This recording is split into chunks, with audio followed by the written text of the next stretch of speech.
जय हिंद सोल्जर्स। स्वागत है आप सबका CJR एकेडमी पे और CJR यूट्यूब चैनल पे। आज हम एक नई वैकेंसी के बारे में देखेंगे। ये नई वैकेंसी आपके लिए बहुत ज़्यादा खास है क्योंकि इसमें बहुत ज़्यादा वैकेंसी सिर्फ एक सर्विसमैन के लिए है। 760 वैकेंसी, मतलब ये बहुत बड़ी वैकेंसी होती है। वैकेंसी किस चीज़ की है? वैकेंसी है रीजनल रूरल बैंक RRB इसकी वैकेंसी है, जिसका एग्जाम कंडक्ट करते हैं IBPS। जो भी बैंकिंग एग्जाम होती है IBPS कंडक्ट करती है। तो उसके बारे में आज हम डिटेल में देखेंगे, लेकिन कम से कम समय में। ज्यादा वक्त यहाँ पे आपका लूंगी नहीं, बस शुरुआत करते हैं नोटिफिकेशन की। और तो सबसे पहले आप यहाँ पे देख पा रहे हो institute of banking personal selection, मतलब IBPS एग्जाम लेने वाली है आपकी। RRB की एग्जाम है यहाँ पे, ठीक है। तो सबसे पहले हम पूरा शेड्यूल दिखेंगे, मतलब इम्पोर्टेंस डेज क्या रहेंगे आपके एग्जाम के, या आपका पूरा सिलेबस शेड्यूल कैसा रहेगा एग्जाम का, पूरा सिलेबस कैसा रहेगा एग्जाम का, वो देखेंगे। सबसे इंपॉर्टेंट वही रहता है एज रिलैक्सेशन। ये 3 चीजें हमेशा कोई भी नोटिफिकेशन में इंपॉर्टेंट होती है और जिसका डाउट आपको सबसे ज्यादा होता है, बस वही कवर करेंगे। शुरुआत करते हैं। आपका ऑनलाइन रजिस्ट्रेशन और फॉर्म एप्लीकेशन आप कभी तक फिल कर सकते हो? 7 तारीख से 27 जून तक आप इसका फिलअप कर सकते हो, मतलब फॉर्म फिलअप कर सकते हो। ज्यादा लेट मत करिए, फॉर्म लैक होना स्टार्ट हो जाता है, आपके फोटो साइंस अपलोड नहीं होते अच्छे से। तो आप कोशिश करिए मिडल में फॉर्म, मिडल जो टाइम होता है वहां पे फॉर्म आप फिल करोगे।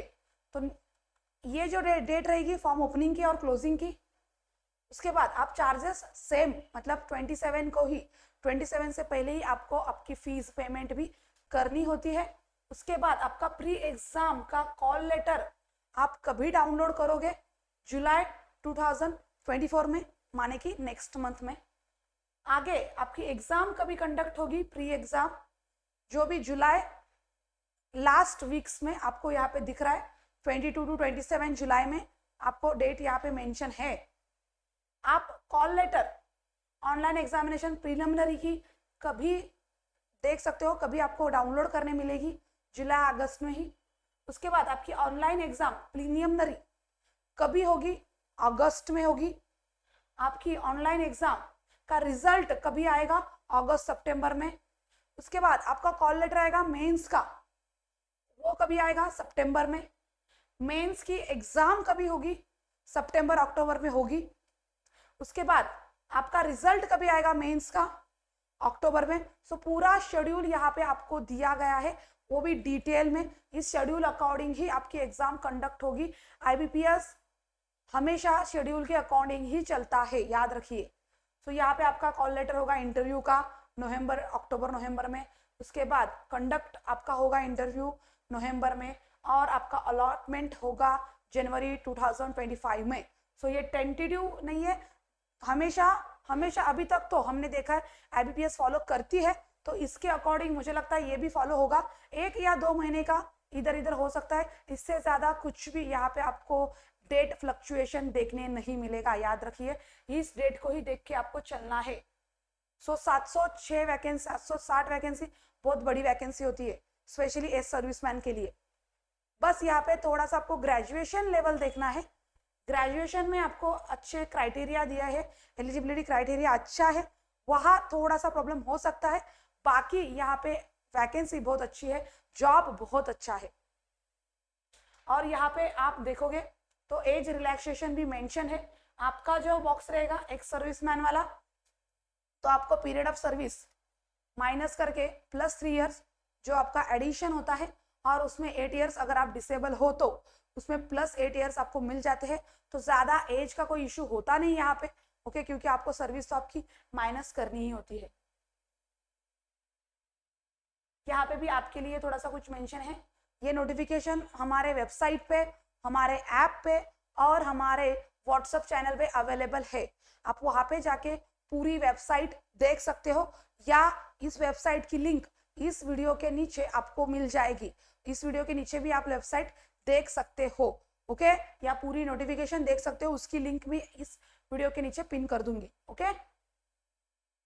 सो आगे क्वालिफिकेशन आपको यहाँ पे हर एक पोस्ट के लिए बैचलर डिग्री की जरूरत है एनी डिसिप्लिन में। यहाँ पे आप एनी डिसिप्लिन से कर सकते हो। ऑफिस असिस्टेंट मल्टीपर्पस, इसको हम मल्टीटास्किंग भी कह सकते हैं। यहाँ पे आपको कोई भी डिग्री चलेगी, लेकिन अगर आप थोड़ा सा नीचे स्क्रॉल करते हो, मतलब ऑफिसर स्केल 1 के लिए आपको बैचलर्स डिग्री तो चाहिए इक्विवेलेंट एनी रिकॉग्नाइज्ड यूनिवर्सिटी से, लेकिन अगर आपके पास इनमें से कोई डिग्री है जैसे कि agriculture, horticulture, forestry, animal husbandry, veterinary science, agriculture engineering, okay, agriculture marketing and corporation, information technology, management law, तो आपको प्रेफरेंस मिलेगा, याद रखिए। Okay, working knowledge of computer भी आपको होना चाहिए, डिजायरेबल। ओके, इनको भी ज्यादा प्रेफरेंस मिलेगा। सेम आपको यहाँ पे ऑफिसर स्केल 2 के भी जनरल मैनेजर आपका जो हो रहा है उस पोस्ट के लिए भी आपको एग्रीगेट 50% मिलना चाहिए आपके डिग्री में। वहां पे अगर आप इस इन मतलब बैंकिंग, फाइनेंस, मार्केटिंग, एग्रीकल्चर की आपके पास डिग्री है तो वंस अगेन यहाँ पे आपकी प्रायोरिटी हो जाती है। स्केल 2 स्पेशलिस्ट ऑफिसर, यहाँ पे थोड़ा ज्यादा क्राइटेरिया है, तो यहाँ पे अगर आप सर्टिफाइड हो तो ज्यादा डिजायरेबल रहोगे। सर्टिफाइड मतलब C++, कोडिंग, जावा, अगर कंप्यूटर नॉलेज अच्छा है, कोडिंग वगैरह आपको आता है, तो अगेन वंस अगेन यहाँ पे आपको अच्छे से डिग्री भी चाहिए, एक डिजायरेबल डिग्री आपको यहाँ पे चाहिए। ओके, ट्रेजरी मैनेजर, तो यहाँ पे भी आपको फाइनेंस रिकॉग्नाइज्ड यूनिवर्सिटी इंस्टीट्यूट से ग्रेजुएशन चाहिए, 1 ईयर रिलेवेंट फील्ड, आपको थोड़ा सा काम भी वहाँ पे करना है। Okay, marketing officer, MBA in marketing, so यहाँ पे आपको अच्छा क्राइटेरिया बताया गया है, अच्छा क्राइटेरिया आपको फॉलो करना पड़ेगा। आपके पास अगर है तो जॉब आपकी, बस आपकी। ओके, क्योंकि यहाँ पे कंपटीशन बिल्कुल भी नहीं रहेगा, मेरे अकॉर्डिंग यहाँ पे कुछ भी कंपटीशन नहीं रहेगा। ओके, ऑफिसर स्केल 2 सेम जो आपको स्केल 1 में दिया था एलिजिबिलिटी, सेम वहां पे भी आपको दिया है। यहाँ पे minimum 5 years experience as an officer in bank and financial institute, यहाँ पे आपको एक्सपीरियंस चाहिए। स्केल 1 के लिए कोई एक्सपीरियंस की जरूरत नहीं है वैसे। सो यहाँ पे आपको फॉर्म फीस बताई गई है। ओके, स्केल 1, स्केल 2, स्केल 3 के लिए और ऑफिस असिस्टेंट के लिए अलग अलग यहाँ पे फीस बताई है। तो आपको तो 175 ही लगेगी क्योंकि आप एक सर्विसमैन हो। प्रीलिमिनरी एग्जाम ऑब्जेक्टिव टाइप में होगी आपकी, मतलब MCQ टाइप में आपकी एग्जाम होगी, याद रखिए। सो देखिए, ऑफिस असिस्टेंट मल्टीपर्पस, वहां पे सिर्फ आपको क्वांट अच्छा आना जरूरी है, मतलब रीजनिंग और न्यूमेरिकल एबिलिटी आपकी अच्छी होनी चाहिए मल्टीपर्पस के लिए। यहाँ पे आपका जो पेपर रहेगा बस 80 क्वेश्चन रहेंगे और 80 मार्क्स रहेंगे, 45 मिनट्स का आपका पेपर रहेगा। और स्केल 1 के लिए सेम पेपर रहेगा, सेम मार्क्स रहेंगे, सेम टाइम रहेगा। यहाँ पे भी 40-40 का ही डिवाइडेशन इन 80 क्वेश्चन और 80 मार्क्स का पेपर रहेगा, 45 मिनट्स का ही, सेम स्केल 1 और मल्टीपर्पस के लिए सेम रहेगा। ओके, तो ये अभी हम मेंस का सिलेबस देखेंगे। मेंस का सिलेबस अगर आप देखते हो तो वहाँ पे आपको reasoning, computer knowledge, general awareness, reasoning, उसके बाद English language, Hindi language, numerical ability, यहाँ पे आपको सब कुछ पढ़ना है। सब कुछ माने सब कुछ, सब आपको 40-40 मार्क्स का डिवाइडेशन है। आपका 200 मार्क्स का पेपर और 200 मार्क्स के क्वेश्चन ही होंगे। सो ओवरऑल आपका टाइम रहेगा 2 घंटे का, जहाँ पे आपको 200 क्वेश्चन सॉल्व करने हैं, जो क्वेश्चन 200 मार्क्स के लिए है। ओके, सब कुछ है, ये तो हमारा ही सब्जेक्ट है जनरल अवेयरनेस, ठीक है। तो याद रखिए IBPS कंडक्ट करने वाला है। यहाँ पे आपको नेगेटिव मार्किंग भी है, तो नेगेटिव मार्किंग कितनी की रहेगी? सो 1/4 की आपकी नेगेटिव मार्किंग है। ओके, 0.25।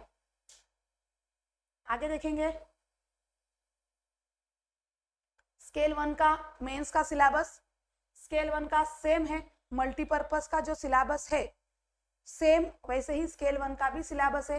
40-40 का डिवाइडेशन है। यहाँ पे आपको लैंग्वेज हिंदी और इंग्लिश रहेगी, आप अपने अकॉर्डिंग लैंग्वेज चेंज कर सकते हो। 2 घंटे का पेपर रहेगा, सेम, यहाँ पे कुछ चेंज नहीं है। लेकिन अगर आप स्केल 1 के लिए, स्केल 2 के लिए जाओगे तो आपको प्री में ही पूरा सिलेबस अच्छे से पढ़ना पड़ता है, रीजनिंग, कंप्यूटर नॉलेज, फाइनेंशियल। तो यहाँ पे आपको थोड़ा सा ध्यान देना है। यहाँ पे आपको इंग्लिश लैंग्वेज से पहले फाइनेंशियल अवेयरनेस पूछा जाएगा स्केल 2 के लिए। स्केल 1 के लिए मल्टीपर्पस के लिए फाइनेंशियल वाली डिमांड नहीं है, लेकिन यहाँ पे ये डिमांड है। तो याद रखनी पड़ेगी, लैंग्वेज सेम है, हिंदी और इंग्लिश में दे सकते हो, जो लैंग्वेज है वो आप उसी लैंग्वेज में पेपर दोगे, मतलब मराठी अगर मराठी है, हिंदी तो हिंदी में ही, इंग्लिश तो हिंदी इंग्लिश में ही। ओके, यहाँ पे आप लैंग्वेज चेंज नहीं कर सकते। ओके, सेम यहाँ पे भी 40-40 का डिवाइडेशन, आपके 200 मार्क्स और 200 क्वेश्चन, सेम 2 घंटे का टाइम।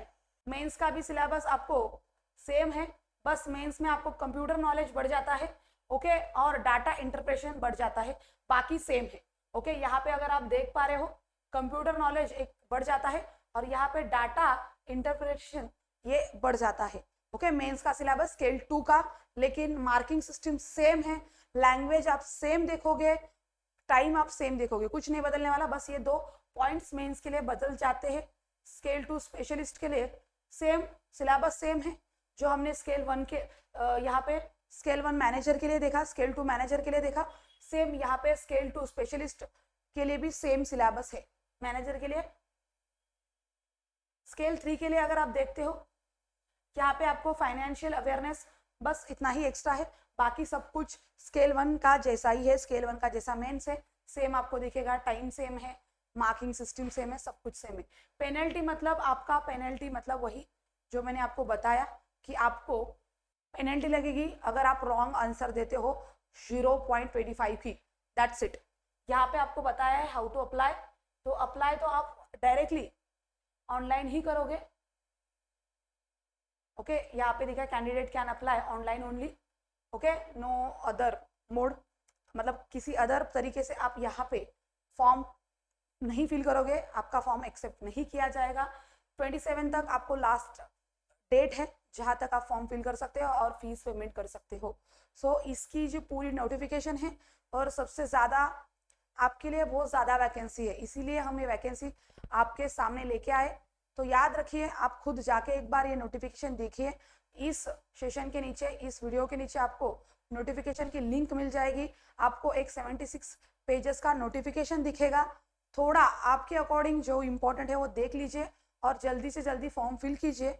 और ये जो टॉपिक है प्री और मेंस के दोनों साथ में पढ़िए, आपको बहुत ज़्यादा फायदा होगा और ज़रूर आपको ये पोस्ट मिलेगी। Thank you so much. अगर इन्फॉर्मेशन अच्छी लगी तो लाइक करिए और अपने एक सर्विसमैन भाइयों के साथ ज़्यादा से ज़्यादा शेयर करिए। Thank you so much everyone.